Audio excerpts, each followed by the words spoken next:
Devashmaya Netadashizma Tite Malkuta Meue Seviana Paikana Devashmaya Apahara Hablan lakma de sunkana Nia humana Bashbukalana kaubait Ay kanadafahnan Shbachnen lechaibai Ulakalana lemesiuna Ela pashana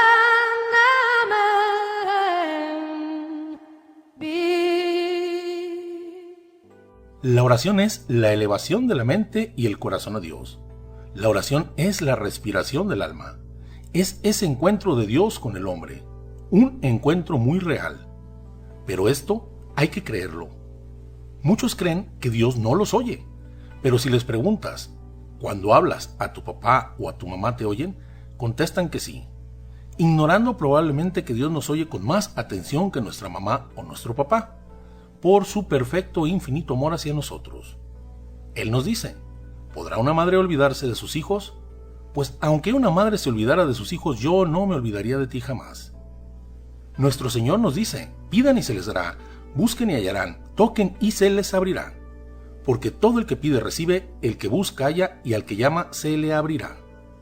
Y también nos dice, si ustedes siendo malos saben darle cosas buenas a sus hijos, cuánto más el Padre Celestial dará el Espíritu Santo a quien se lo pida. Jesús nos dice claramente que Dios nuestro Padre siempre está atento a sus hijos.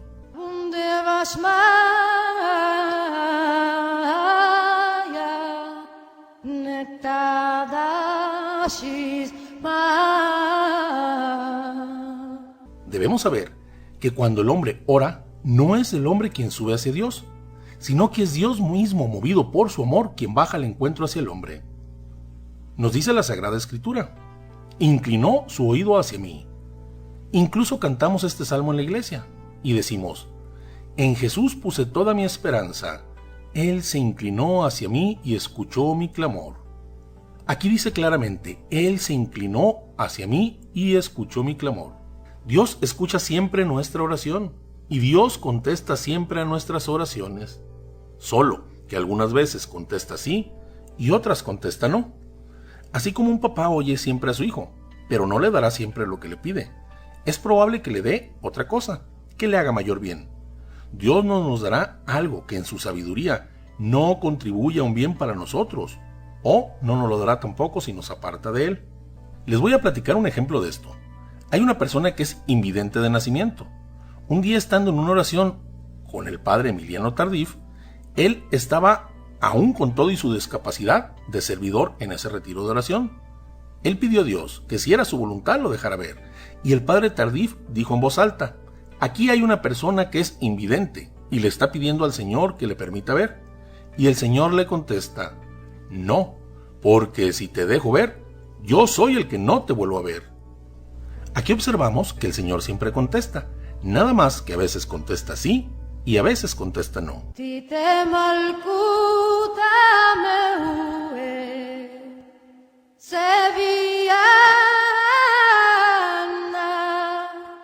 En la oración del Padre Nuestro, movidos por el Espíritu Santo, hacemos 7 peticiones. Las 3 primeras peticiones nos llevan hacia Dios. En estas 3 nos mueve el ansia del Hijo amado por la gloria de su Padre. Estas son, santificado, venga y hágase. El segundo grupo de peticiones, las otras 4, son la ofrenda de nuestra esperanza y atraen la mirada de nuestro Padre Dios, Padre de las misericordias. Estas son, danos, perdónanos, no nos dejes y líbranos. La oración del Padre Nuestro tiene 4 objetivos. Primero, como objetivo principal, es reconocer y adorar a Dios como amo y Señor de toda la creación, santificando su nombre. El segundo fin es reconocer y agradecer sus beneficios. El tercero es pedir perdón por nuestras culpas. Y el cuarto, pedir favores y gracias conforme a su voluntad. Esta oración del Padre Nuestro es perfecta. Es la carta magna de toda oración, ya que lleva en sí misma adoración, agradecimiento, reparación y petición. Y este es el fin y fundamento de esta oración, y asimismo debe ser fundamento de cualquier oración perfecta. Debemos tomar conciencia que la oración no es un acto de piedad o bondad del hombre hacia Dios, sino que es un deber del hombre hacia Dios. Es un acto de justicia. Justicia que es dar a cada quien lo que le corresponde.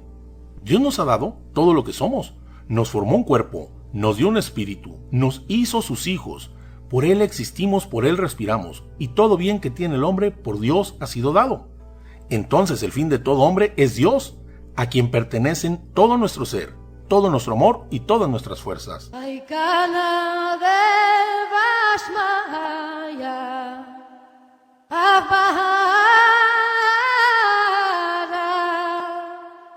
Muchas veces nosotros rezamos alguna oración sin profundizar en lo que estamos diciendo, sin saber que toda oración confiere también un compromiso. Pues en el Padre Nuestro pedimos bendición de Dios y también con ello adquirimos un compromiso. Vamos por eso a tratar a nuestra limitada capacidad humana de hacer una pequeña reflexión de esta oración, para así, cuando lo volvamos a rezar, comprendamos un poco mejor lo que decimos. Empecemos con las primeras palabras. Padre Nuestro. ¿Qué es lo primero que me dicen estas palabras? ¿Qué situación evocan en mí estas palabras? Pues estas palabras son bellísimas, son alentadoras. Es saber que Dios es mi Padre y Padre de cada uno, y que nos ama. Qué enorme privilegio poder llamar así al Creador de todo el universo. No soy hijo del presidente de la República o de un rey de la tierra, que eso sería muy gratificante, sino que soy hijo del Creador y Rey de todo el universo, y esto es una realidad. Nos dice la Escritura, miren cuánto amor nos ha tenido el Padre, pues no solo nos llamamos hijos de Dios, sino que en verdad lo somos.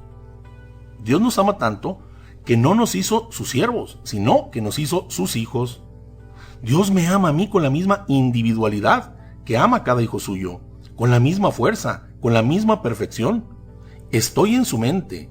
Él mismo me lo dice, eternamente te he amado y me he reservado gracias especiales para ti. Y en otra parte me dice, te llevo tatuado en la palma de mis manos.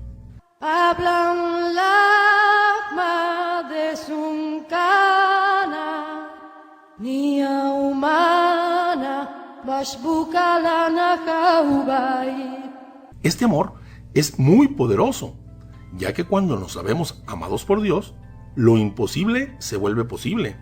Los corazones endurecidos se vuelven suaves. El perdón es una realidad. Cuando sabemos que somos amados por Dios, entonces nos volvemos capaces de amar y de devolver su amor a todos. Por este amor, somos transformados. Vemos a los otros de igual manera que Dios lo hace. Nosotros somos sus hijos, pero también lo son nuestros enemigos. Y tal conocimiento nos conduce a la unidad y a la reconciliación.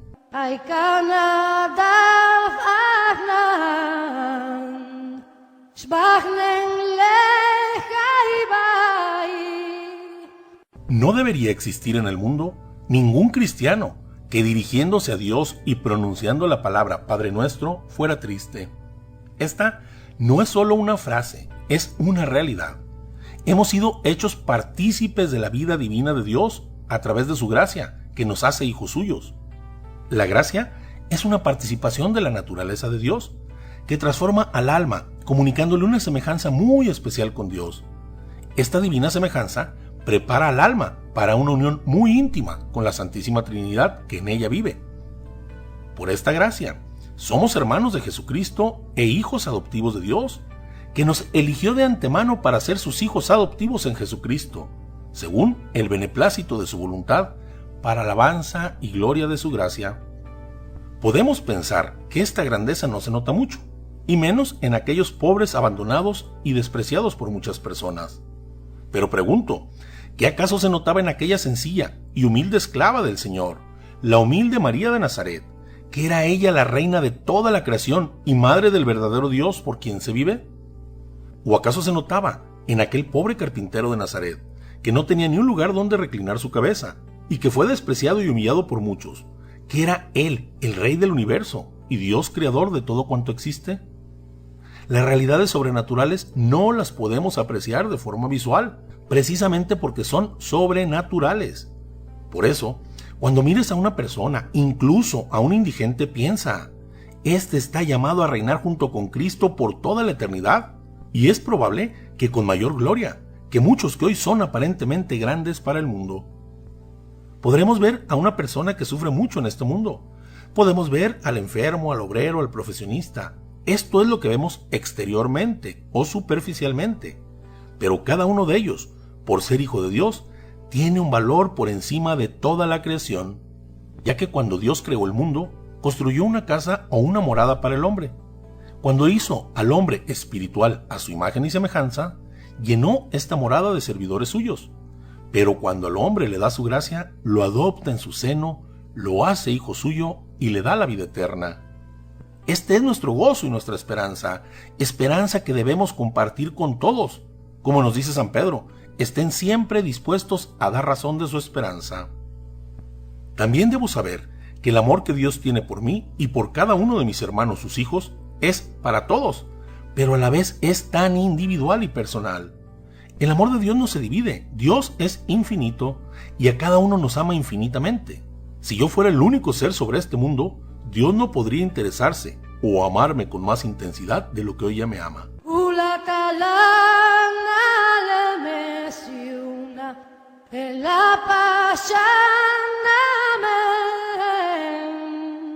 Aquí hay que observar otra cosa muy importante. Nuestro Señor en esta primera frase nos invita a la unidad querida por voluntad divina.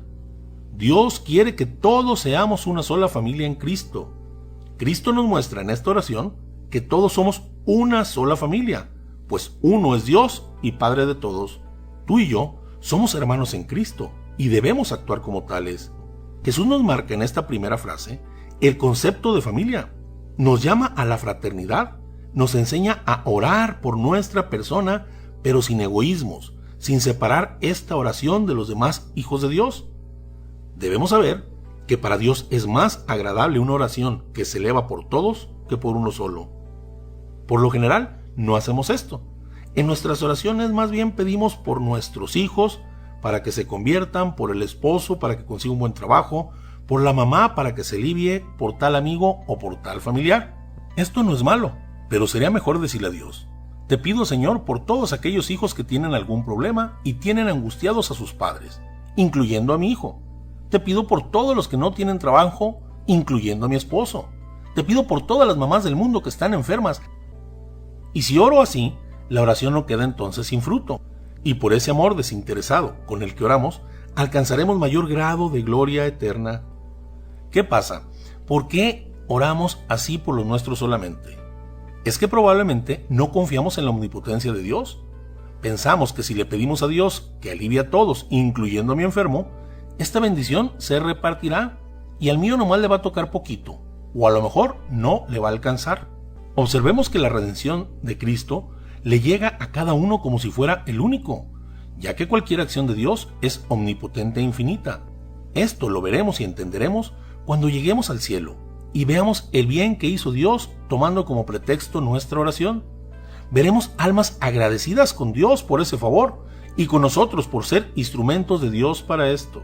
San Juan Crisóstomo nos dice: no puedes llamar Padre nuestro al Dios de toda bondad si mantienes un corazón egoísta, cruel e inhumano. ¿Por qué? Porque en este caso ya no tienes la señal de la bondad del Padre Celestial. Por eso, el poder decir Padre Nuestro es una gran bendición y a la vez un gran compromiso.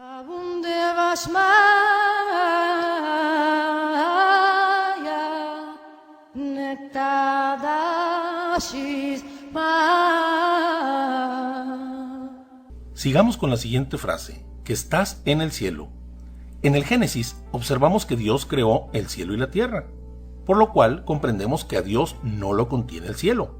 sino que es en Dios en quien está el cielo. Dios no está en un lugar determinado, sino que Él está en todos los lugares y todos los lugares están en Él. Cuando decimos que Dios está en el cielo, es para expresar y hacer entendible a nosotros que la majestad de Dios está por encima de todo el mundo y todo lo creado. Más que Dios estar en el cielo está donde está Dios. El cielo es donde está el reino de Dios. Y nos dice San Ambrosio que la vida es estar con Cristo, y donde está Cristo, ahí está el reino. Nuestro Señor nos dijo muy claramente que su reino no es de este mundo, o sea que está por encima de los ideales mundanos. Jesús nos enseña que estás en el cielo para enseñarnos que todo este mundo es pasajero y que nos espera la verdadera vida, en este estado lugar, al lado de nuestro Padre Celestial. Esta es nuestra esperanza y motivación, saber que el cielo es la verdadera patria hacia donde tendemos y a la que ya pertenecemos.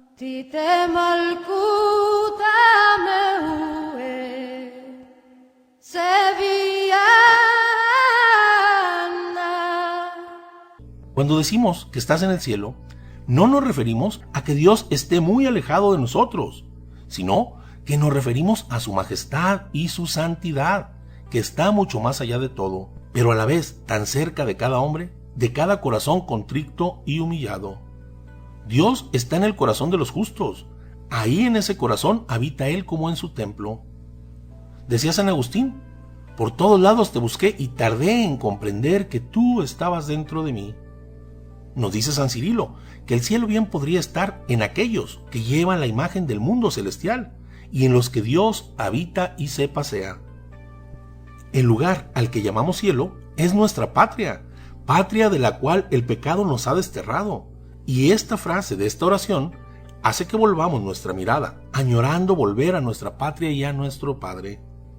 Y es por eso que por esta esperanza buscamos la conversión del corazón, que es el pasaporte de regreso a la patria, regreso en Cristo, en el cual se han reconciliado el cielo y la tierra, ya que Él ha bajado del cielo y nos hace subir a Él por medio de su cruz, de su resurrección y de su ascensión. Si en esta oración decimos que estás en el cielo y este es un estado elevado sobre este mundo, entonces nosotros debemos buscar las cosas del cielo sobre las cosas del mundo. Si decimos que nuestro Padre está en el cielo y queremos estar con Él, debemos entonces empezar a caminar en clave de eternidad, buscando como fin último de cualquiera de nuestras acciones la vida eterna. El cielo constituye la verdadera patria hacia la que peregrinamos, mientras nos encontramos aún en la tierra. Si Dios vive en nuestro corazón, vivimos ya en esta patria, donde nuestra vida está oculta con Cristo en Dios.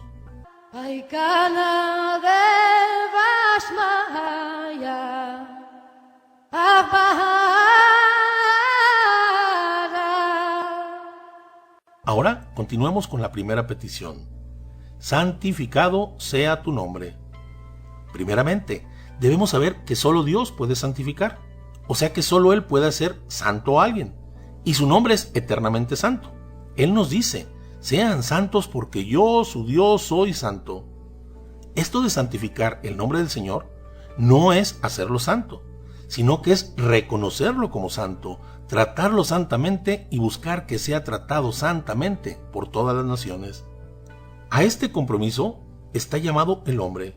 Debemos santificar su nombre en nuestras propias personas, para así también nosotros ser santos e inmaculados en su presencia.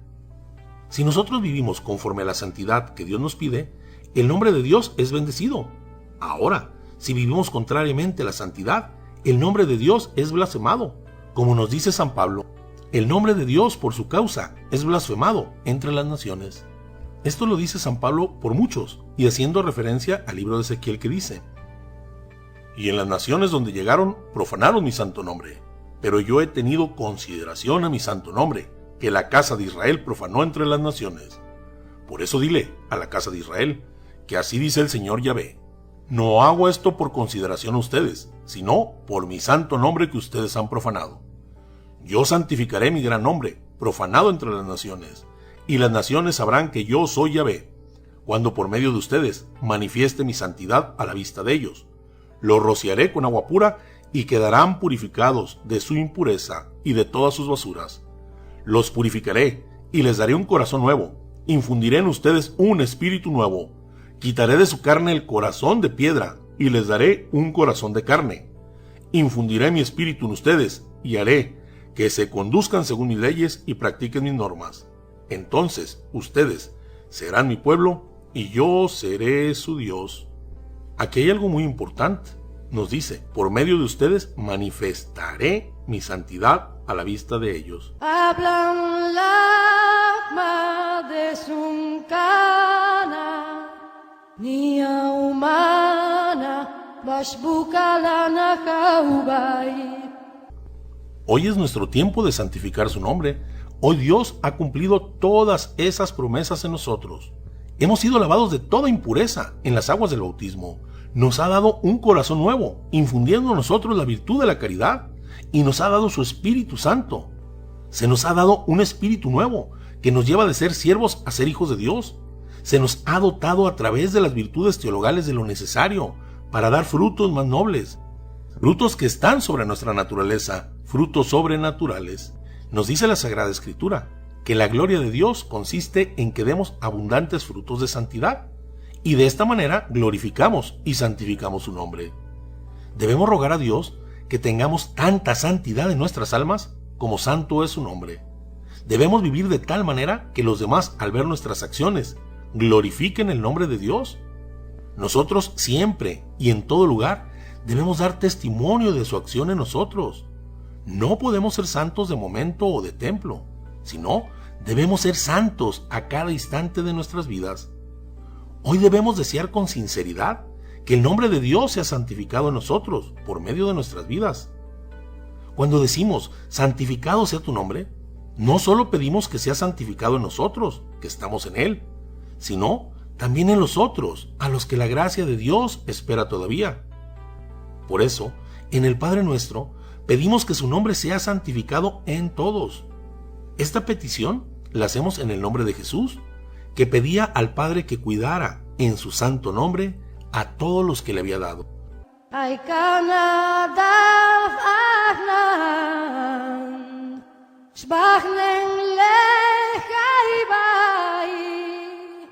Observamos en el mundo cómo por los hijos se da gloria a los padres o también se difama a los padres. Si alguien actúa mal, se dice, de tal padre, tal hijo. Y en la Escritura observamos cómo a nuestro Señor una persona le grita, benditos sean los brazos que te cargaron y los pechos que te amamantaron. En esta frase María estaba siendo exaltada por el comportamiento de Jesucristo su Hijo. Nuestro Señor, con hechos, dio gloria a su madre y a Dios su Padre, santificando su nombre entre las naciones. Todo lo que hacía nuestro Señor fue siempre movido por el celo de la gloria de su Padre, dejándonos así trazado el camino que conduce a la santidad y a la vida eterna. Y en esta petición nos invita a nosotros a hacer lo mismo, por lo cual el santificar su nombre en nosotros nos hace santos, siendo una gran bendición, pero a la vez también un gran compromiso.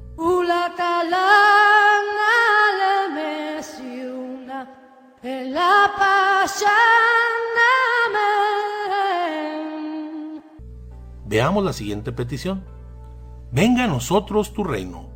Este es el Maranatá, el grito del Espíritu y de la esposa. Ven, Señor Jesús. Este reinado será establecido definitivamente y para siempre en la parusía, en la segunda venida del Señor. Nos dice Tertuliano que los mártires bajo los altares invocan al Señor con grandes gritos. Apresura, Señor, la venida de tu reino.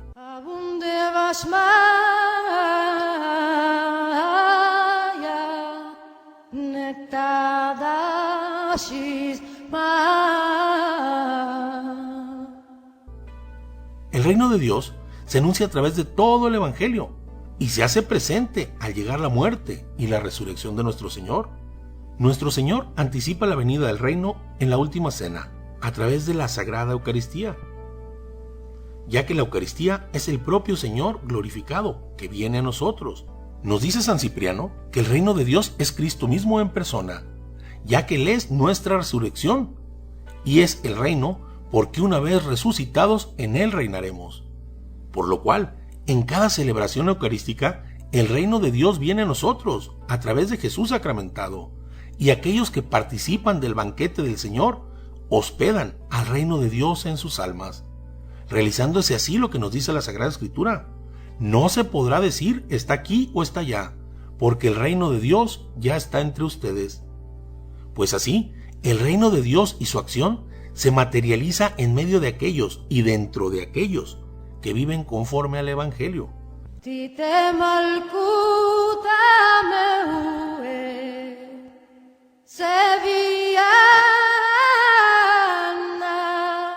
Aunque el reino de Dios vendrá en gloria, cuando Jesucristo lo devuelva a su Padre después de su segunda venida, esto no debe distraernos de nuestros deberes y de nuestra misión en este mundo.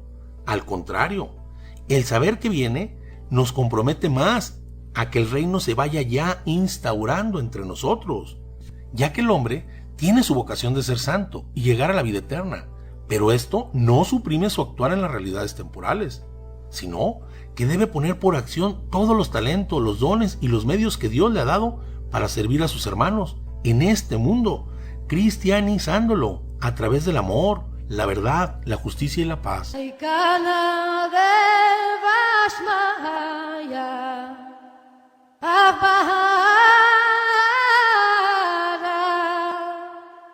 Esto solo podemos hacerlo con el auxilio del Espíritu Santo, que viene a santificar todas las cosas, quien viene a auxiliarnos en el combate entre la carne y el Espíritu, ya que los deseos de la carne son contrarios a los deseos del Espíritu. Por eso le pedimos a Dios que venga a nosotros su reino. Y si de veras lo queremos, debemos nosotros hacernos violencia. Como dice la Escritura, el reino desde siempre ha exigido violencia, y solo los violentos lo ganan. Debemos hacernos violencia en cuanto a nuestros apegos y caprichos mundanos.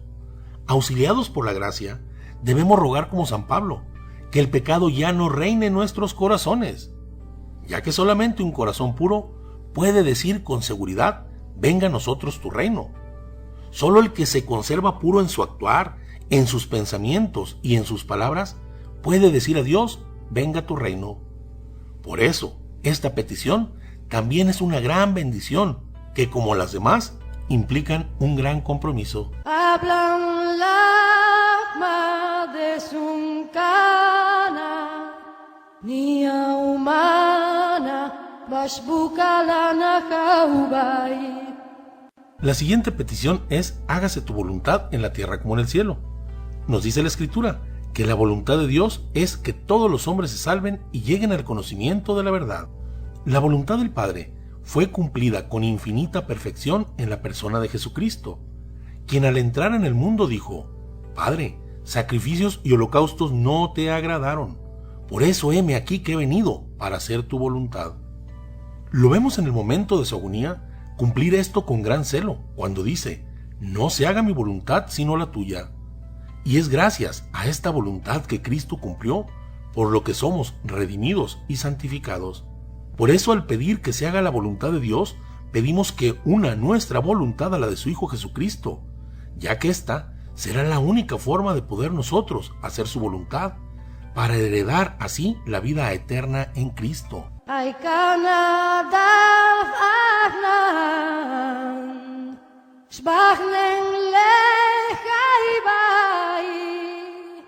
Nuestro Señor nos advierte, no todo el que me diga Señor, Señor, entrará en el reino de los cielos, sino solo aquel que haga la voluntad de mi Padre.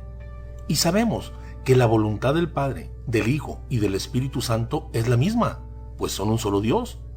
Nuestro Señor nos dice, concretamente, que el amor hacia Él solo se expresa al cumplir su voluntad, que este es el termómetro de nuestro amor por Dios. Nos dice, aquel que dice que me ama, haga mi voluntad, como yo digo que amo a mi Padre y hago su voluntad. Y aquí nos expresa con exactitud cuál es esa voluntad. Continúa diciendo, y mi voluntad es que se amen los unos a los otros, como yo los he amado. O sea que es decir, hágase tu voluntad, le estamos diciendo Dios, dame lo necesario para amar a mis hermanos, al igual que tu Hijo los ha amado. Y yo por mi parte voy a poner todo mi empeño y mi esfuerzo por amarlos. No podemos decir, hágase tu voluntad, si nuestro corazón es rencoroso y egoísta y está cerrado al amor hacia los demás. Esto sería totalmente incoherente.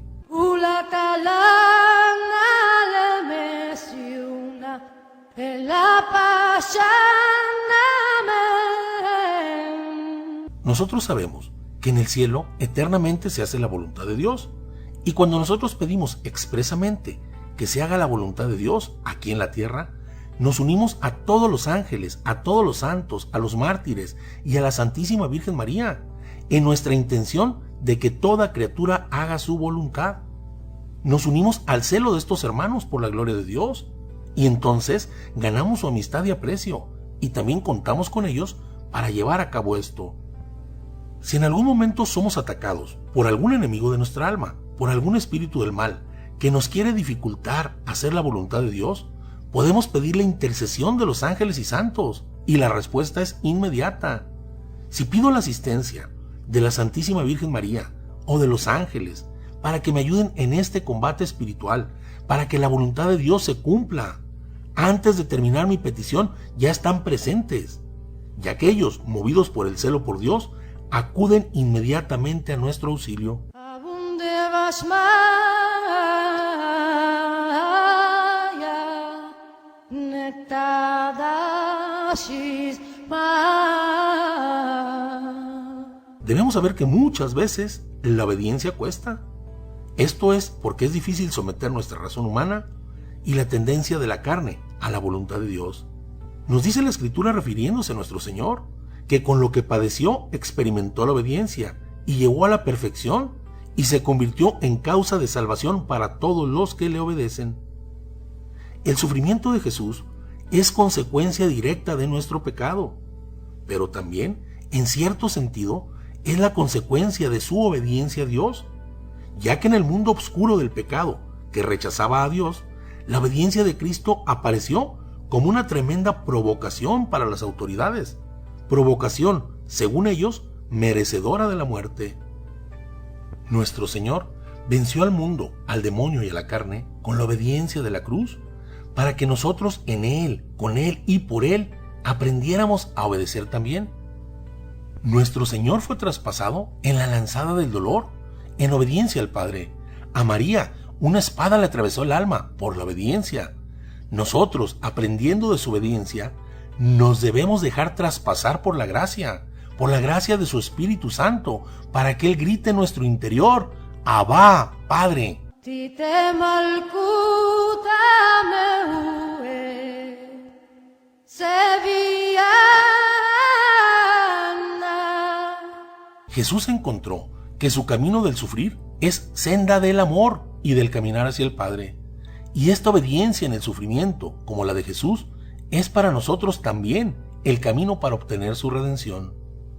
Solo unidos a Jesús y con su Espíritu podremos cumplir aquella voluntad del Padre, y así se hará su voluntad en la tierra como en el cielo. Nosotros oramos porque cada criatura haga la voluntad de Dios. No decimos que se haga en mí, sino en todos. Nuestro Señor nos da un mandamiento: ama a tu prójimo como a ti mismo.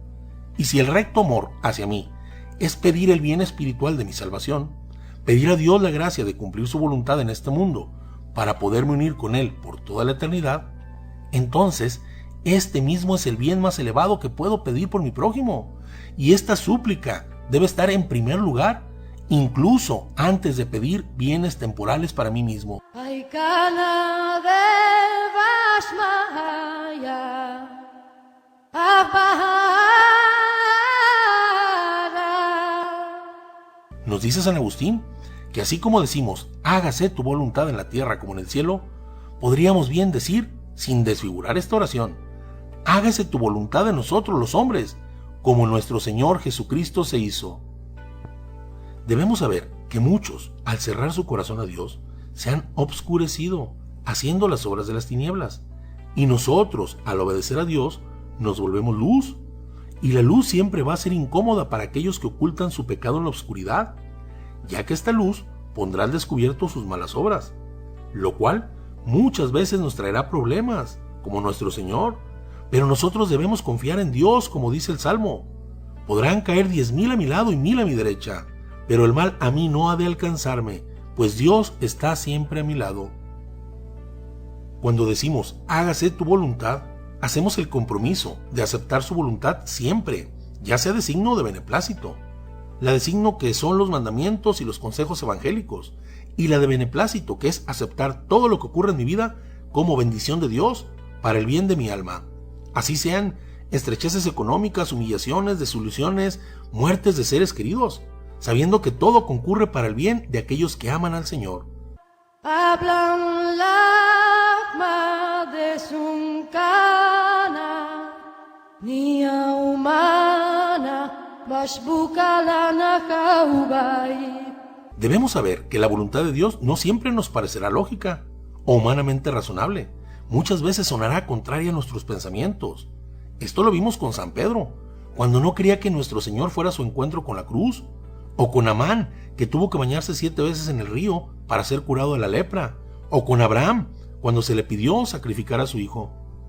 El cumplir la voluntad de Dios no debe ser porque lo entiendo o se me hace razonable o lógico, sino porque es Dios infinitamente sabio quien me lo pide.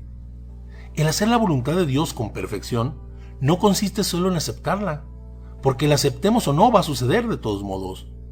Por ejemplo, alguien no quería que se le muriera a su hijo, pero aún así se murió. El no aceptarlo no cambió el resultado de lo que pasó. Mas si hubiera aceptado esta voluntad, sabiendo que Dios lo permitió, hubiera hecho un gran bien en su alma. El hacer la voluntad con perfección es configurar nuestro corazón y mente a tal grado con Dios que no solo aceptemos su voluntad, sino que deseemos que su voluntad se realice siempre en nuestras vidas. Ya que no haya en nosotros dos voluntades, sino una sola, la de Dios. Esto es lo que le pedimos al decir que se haga tu voluntad en la tierra como en el cielo. Nosotros observamos que Jesús dio su fiat a la voluntad del Padre. La Santísima Virgen dio su fiat. Los santos y mártires han dado su fiat. Hoy es tiempo de que nosotros, con fidelidad y sinceridad, demos nuestro fiat a la voluntad divina. Así cuando digamos, hágase tu voluntad en la tierra como en el cielo, digámoslo con la misma rectitud, generosidad y amor con el que lo dieron estos hermanos y con el que lo dieron Jesús y María.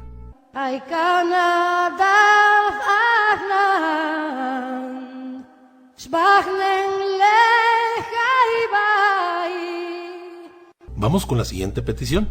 Danos hoy nuestro pan de cada día. Aquí le pedimos a Dios, como un hijo que confía en su papá. Y esto es agradable a Dios, como es agradable a un padre de la tierra cuando su hijo confía en él. Nuestra confianza coopera con la providencia de Dios. Con esta petición glorificamos a Dios reconociendo su amor y su bondad, que lo lleva incluso a hacer salir el sol sobre malos y buenos, sobre justos e injustos. Confiamos que Él es más providente que cualquier padre de la tierra y que no nos negará lo necesario, tanto físico como espiritual. Al decirle, danos el pan nuestro de cada día, nos unimos con todos nuestros hermanos, nos unimos a sus necesidades y a sus sufrimientos.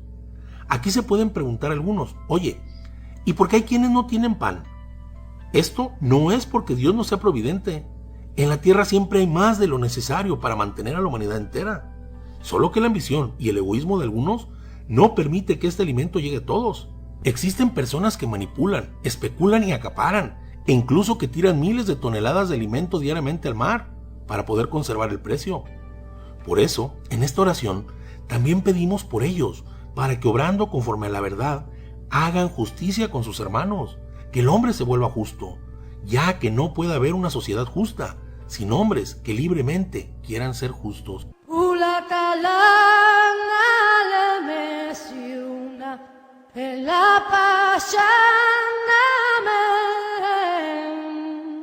Al decirle a Dios, danos nuestro pan y pedir esto para todos, nos comprometemos también, en la medida de nuestras posibilidades, a dar a nuestros hermanos de lo que el Padre nos da a nosotros. Debemos abrir una mano para recibir y la otra para dar, ejercitando la caridad. Pero esta caridad debe ser perfecta, no debe humillar a nadie. Por eso, al compartir nuestros bienes con el prójimo, no solo debemos darle lo que les falta, sino que a imitación de Cristo debemos darnos nosotros a ellos, junto con ese bien. Y así el resultado es doble. No humillamos a nadie y crecemos nosotros en humildad. Nosotros pedimos a Dios, pero también debemos actuar. Debemos servirle de manos a Dios en el mundo. Nos dice San Benito, oren como si todo dependiera de Dios y trabajen como si todo dependiera de ustedes. Y aunque trabajando obtengamos el pan, debemos saber que este nos es dado por Dios como una bendición, como un don, ya que si tengo la dicha de un trabajo y la salud y la fuerza necesaria para realizarlo, esto no es por mí. ¿Dónde compré yo la salud, la inteligencia, la fuerza, la vida? Todo nos viene como don divino. Por eso siempre debemos pedir y agradecer a Dios.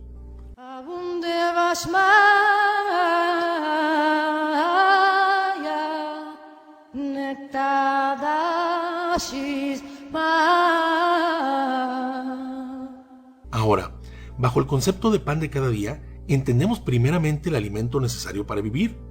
Pero esta petición debe ser más fervorosa aún cuando la referimos al pan espiritual y al pan de la vida.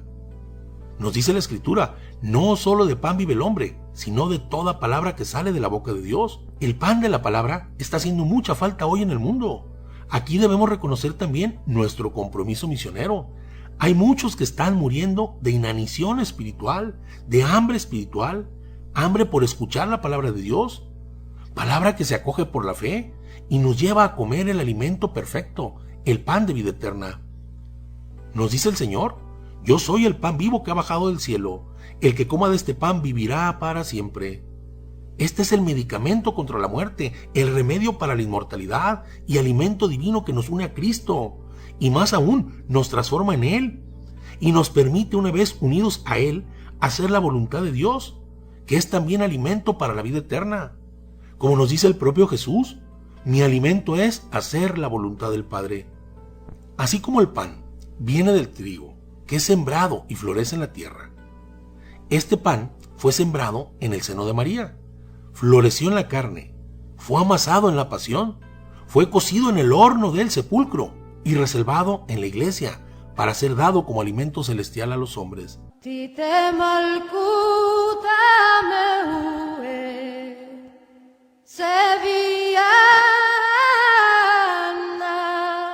Si nosotros somos hijos de Dios y nuestra patria verdadera es el cielo, entonces debemos pedir a Dios que nos dé el pan del cielo. Y pedimos en esta oración también por todos los hermanos del mundo, que a todos nos invite todos los días a comerlo. Y muy importante que podamos reconocer y sobre todo aceptar esta invitación, sabiendo que nadie va a Dios si Dios no lo llama. Aquí en esta petición nos vemos muy bendecidos, pero también muy comprometidos.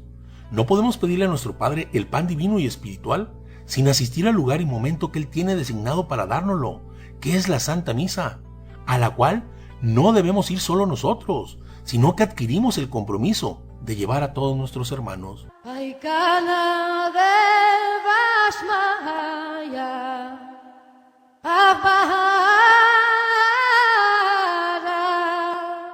Continuamos con la siguiente petición. Perdona nuestras ofensas, como también nosotros perdonamos a los que nos ofenden.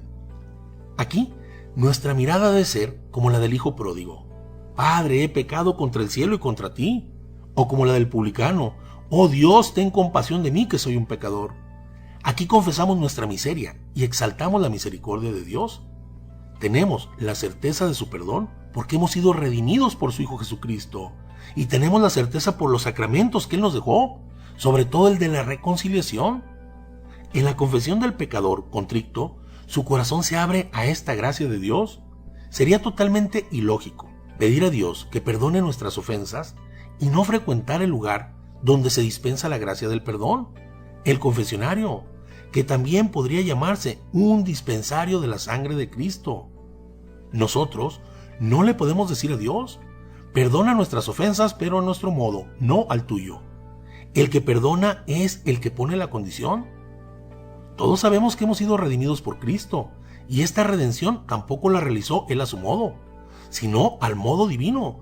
Tuvo que someterse a la voluntad divina. Él nos compró nuestra salvación a precio de sangre y hasta la última gota, y no se negó a someterse a esta voluntad divina por conseguirnos nuestro perdón. Nos corresponde a nosotros aplicarnos a estos méritos a través de un sencillo paso, la confesión. La redención ya está hecha, pero su aplicación a cada alma requiere de la voluntad de la persona, cooperando con esta gracia, la cual se derrama sobre la persona a través del sacramento de la reconciliación. Hablan lakma de sunkana, niya humana, bashbuka la nakaubay. Por eso, en esta petición, le pedimos a nuestro Padre la gracia de recibir dignamente este sacramento, con todas las disposiciones requeridas, principalmente en la contrición y en el propósito de enmienda. Y al mismo tiempo, al pedirle que perdone nuestras ofensas, le pedimos la capacidad de reconocer nuestra culpa.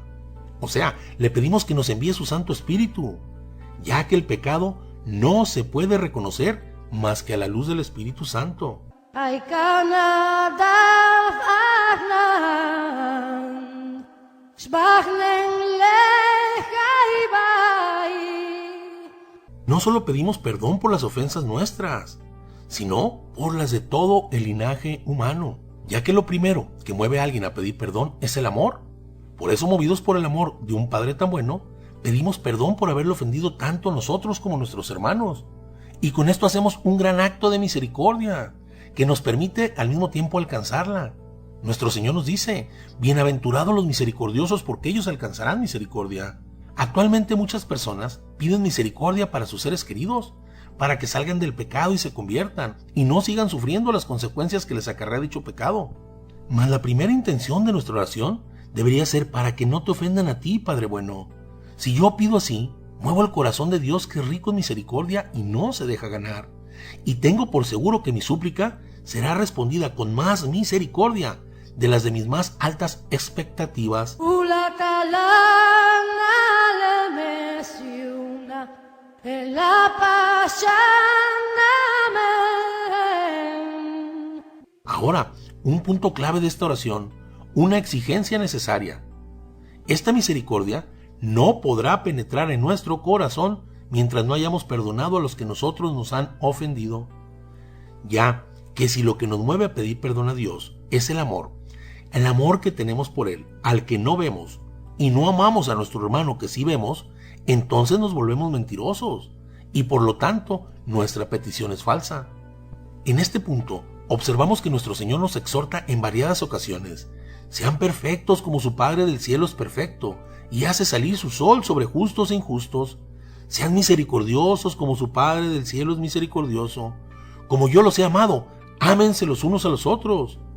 Y nos dice en la parábola del siervo sin entrañas: si ustedes no perdonan como Él no perdonó, tampoco mi Padre celestial los perdonará.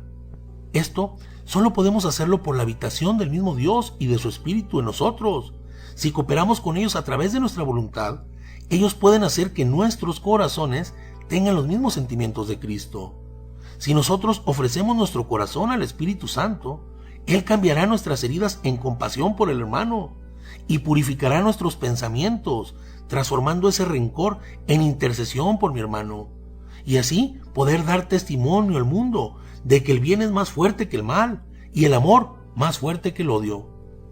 El perdón es la condición fundamental de la auténtica relación entre el hombre con Dios y entre el hombre con sus hermanos. Debemos saber que el perdón que Dios nos concede está en relación exacta con la conducta que nosotros observamos hacia nuestros hermanos. En esta oración le decimos a Dios: perdónanos exactamente en la misma medida en que nosotros perdonamos, ni más ni menos. Por lo cual, recibir su perdón es una gran bendición y el buscarlo, un gran compromiso. Abunde Bashmaya, Nektadashis Ma. Continuamos con la siguiente petición: no nos dejes caer en la tentación. El pecado es el fruto de la tentación consentida. Es lógico que si en la petición anterior le pedimos a Dios que nos perdone y nos dé la fuerza para cumplir el propósito de enmienda, pidamos ahora que nos fortalezca para no caer en la tentación, que no nos deje tomar el camino de la perdición, que nos dé su Santo Espíritu para discernir entre el bien y el mal. Le pedimos que nos ilumine para vivir según el Espíritu y no según la carne, ya que el fruto del Espíritu es vida y el fruto de la carne es muerte. Nosotros sabemos que estamos en un continuo combate espiritual, combate que se lleva a cabo en nosotros mismos, entre nuestra carne y nuestro espíritu. Nos dice San Pablo: si no hago el bien que quiero y más bien hago el mal que no quiero, entonces no soy yo quien lo hago, sino el pecado que habita en mí. O sea, la concupiscencia, la tendencia desordenada hacia los apetitos carnales. Sabemos que Dios no es tentado por el mal, ni tienta a nadie con él. Por eso aquí pedimos que la luz de su Santo Espíritu nos ayude a diferenciar entre la prueba para el avance espiritual y la tentación que conduce al pecado y a la muerte. En esta última es en la que pedimos que no nos deje caer. El Señor nos anima cuando nos dice que por su gracia no sufrimos tentaciones por encima de nuestras fuerzas. Como le dijo a San Pablo, con mi gracia te basta. Y nos dice que cuando nos venga la tentación, con ella se nos dará el modo de poderla resistir. Nosotros debemos combatir auxiliados por la gracia. Debemos sacar lo mundano de nuestro corazón, despojarnos de todo aquello de donde el demonio nos pueda jalar. Vimos a nuestro Señor despojado de todo. Su corazón no era más que para su Padre. Y muerto para el mundo, vivió para Dios. Por eso el demonio no tenía sobre él ningún poder. Él lo dijo, se acerca el príncipe de este mundo, pero sobre mí no tiene ningún poder. Así debemos vivir nosotros, vivir en el mundo pero sin ser del mundo, desapegados de todo y apegados a Dios, unidos a Cristo, con nuestro corazón dispuesto siempre a Dios, que Él sea nuestro único tesoro, porque recordemos, donde está tu tesoro, ahí está tu corazón.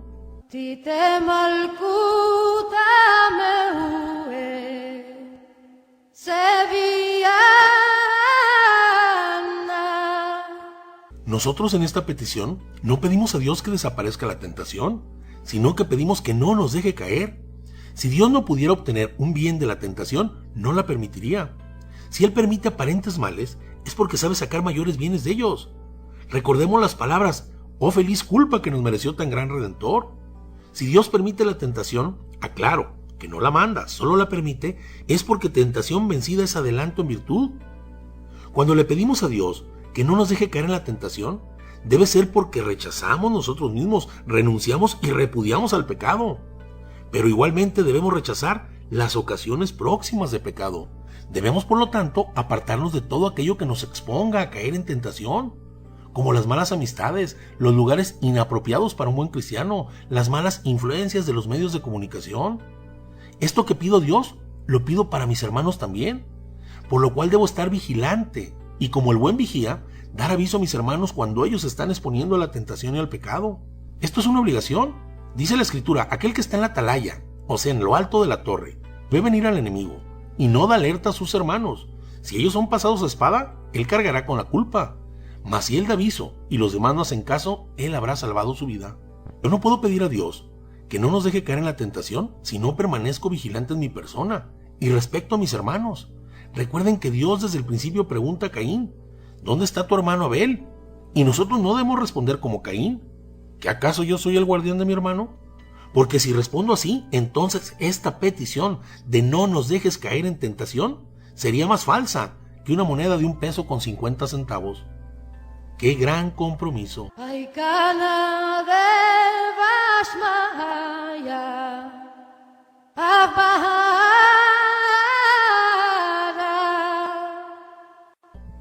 Ahora vamos con la última petición, y líbranos del mal. Esta última petición es líbranos del maligno, o sea, del enemigo de nuestra alma. Esta petición, nuestro Señor la hace a su Padre en aquella oración que conocemos como la oración sacerdotal, donde se nos permite ver un diálogo del Hijo con el Padre. Él dice, Padre, no te pido que lo saques del mundo, sino que lo libres del maligno. Esta petición se refiere directamente a Satanás, al diablo, al enemigo de Dios, al homicida, al mentiroso y padre de la mentira, al seductor, al engañador, al culpable de que el pecado entrara en el mundo y con él la muerte. Nos dice la Escritura que el mundo yace en poder del maligno. Nuestro Señor nos lo dijo, se acerca el príncipe de este mundo. Y San Pedro nos dice que anda como un león rugiente buscando a quien devorar. Y San Pablo nos advierte que nuestro combate no es con seres de carne, sino contra los espíritus malignos que habitan en el aire. El enemigo fue vencido ya, con la victoria de nuestro Señor en la cruz y con su resurrección, pero sigue tirando patadas de ahogado.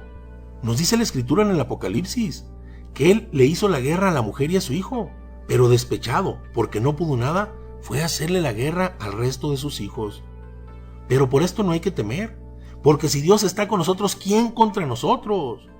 Y no hay que temer porque ahora con el auxilio de la gracia, unidos a Cristo, lo podemos derrotar. Desde que Cristo lo venció, ya no estamos más bajo su esclavitud. a menos que voluntariamente le demos poder de nuevo sobre nosotros. Y esto le pedimos a Dios, que no permita que nos engañe, mientras esperamos la venida gloriosa de nuestro Señor, que nos librará ya para siempre del maligno. Hablan la de Sunkana, Nia humana, Bashbukalana Kaubai. Líbranos del mal no se refiere a que nos libre de la cruz de cada uno o de las cruces de la vida, de los sufrimientos, de las contrariedades, pues estas cruces no son un mal, sino que son una gracia divina, ya que nos hacen crecer en virtud, nos alcanza nuestra santificación y altos grados de gloria eterna. Debemos saber que nuestro Señor elevó el sufrimiento humano a nivel de redención, por lo cual todo el que sufre, si se asocia al sufrimiento redentor de Cristo, se asocia a la redención y se convierte en un gran tesoro de la iglesia. Esto, un obispo que lo entendía muy bien, cuando un rey le ordenó le trajera todos los tesoros de la iglesia, le llenó el palacio de pobres, de lisiados y enfermos, que unían su sufrimiento a Cristo, y con mucha verdad le dijo: aquí está el tesoro de la iglesia. Entonces, cuando hacemos esta petición, no pedimos que nos quiten la cruz, que no es un mal, pero sí pedimos que nos libre del maligno, del pecado y la consecuencia terrible del pecado, que es la separación de Dios y la pérdida de la vida eterna.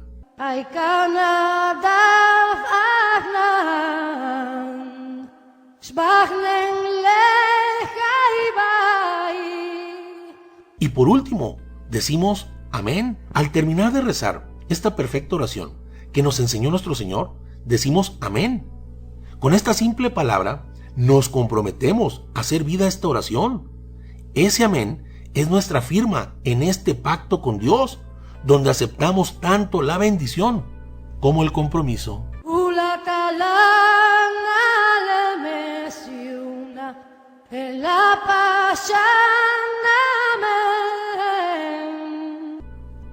Gesù annunzia molte volte la paternità di Dio nei riguardi degli uomini, riallacciandosi alle numerose espressioni contenute nell'Antico Testamento.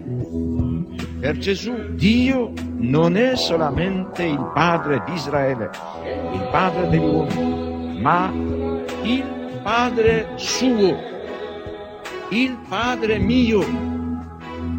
Pater noster, qui es in celis, sanctificetur nomen tuum, adveniat regnum tuum, fiat voluntas tua, sicut in cielo ed in terra. Pane nostrum quotidianum da nobis hodie, et dimitte nobis debita nostra, sicut et nostri vittimus debitoribus nostri, et ne nos induca in tentatione, sed libera nos a malo.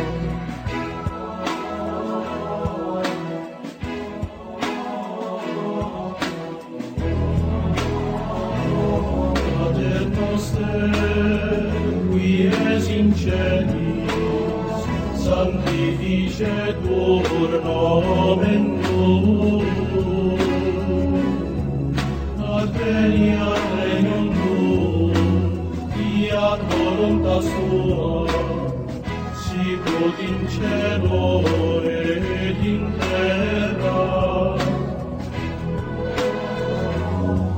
Pane nostrum quotidianum da nobis hodie, et dimitte nobis debita nostra, sicut et nos dimittimus debitoribus nostris, et ne nos inducas in tentatione, sed libera nos a malo.